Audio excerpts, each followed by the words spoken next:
रेमुणा समनाथपुर ठारे 19तम छप्पन मादड़ा महामहोत्सव और श्री श्री जगन्नाथ महाप्रभु 32 बेश एवं अखंड नाम संकीर्तन कार्यक्रम अनुष्ठित होउछि। सकाळ 7 घटिकार 4 दल कीर्तन मंडली द्वारा मेली कार्यक्रम होउछि। संध्या 6 घटिकार ठाकुरक निकट में आरती कार्यक्रम सहित 4 दल कीर्तन मंडली द्वारा अखंड नाम संकीर्तन चालू रहुछि। यह आसंता काली उद्यापित हेबो।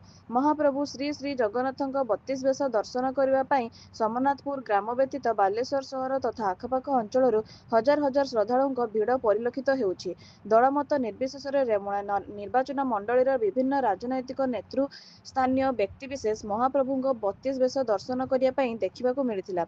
यह कार्यक्रम 3 तारिख आरंभ हो 5 तारिख रविवार उद्यापित हेबो। कार्यक्रम में कमिटीर सभापति श्यामसुंदर प्रधान, उपसभापति दामोदर बेहेरा, संपादक भीमचरण बेहेरा, कोषाध्यक्ष प्रदीप पथाल, बलराम नायक एवं कमिटीर सक्रिय सदस्यों समेत समस्त ग्रामवासी सहयोग में सुचारू रूपे परिचालना होउछि।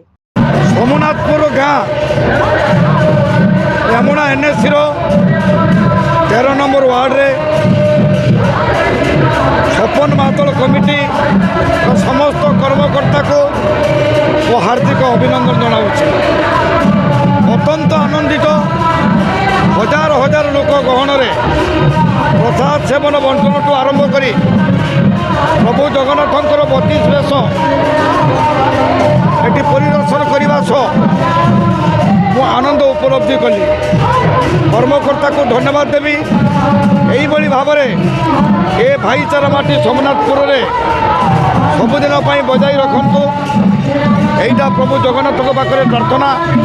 मु निरंजन दास सोमनाथपुर ये जो 56 मादल 19तम 56 मादल महोत्सव जड़े वरिष्ठ एवं आम मान ये जोगाजोग आज 19 वर्ष पदार्पण कर 56 मादल महामहोत्सव।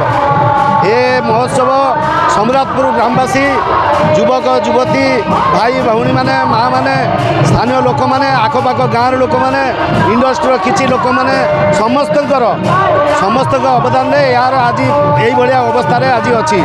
यही गत काली आरंभ होता आसंता काली राति 12टा पर्यंत हम एवं ये महोत्सव आसंता काली सकाळ 11 घटिका ठारू राति 10टा पर्यंत महाप्रसाद वितरण समस्त करा श्री श्यामसुंदर प्रधान सोमनाथपुर 56 मादल महामहोत्सव सभापति। आज 19तम 56 मादल द्वितीय दिन कार्यक्रम सुचारू रूपे परिचालित होती।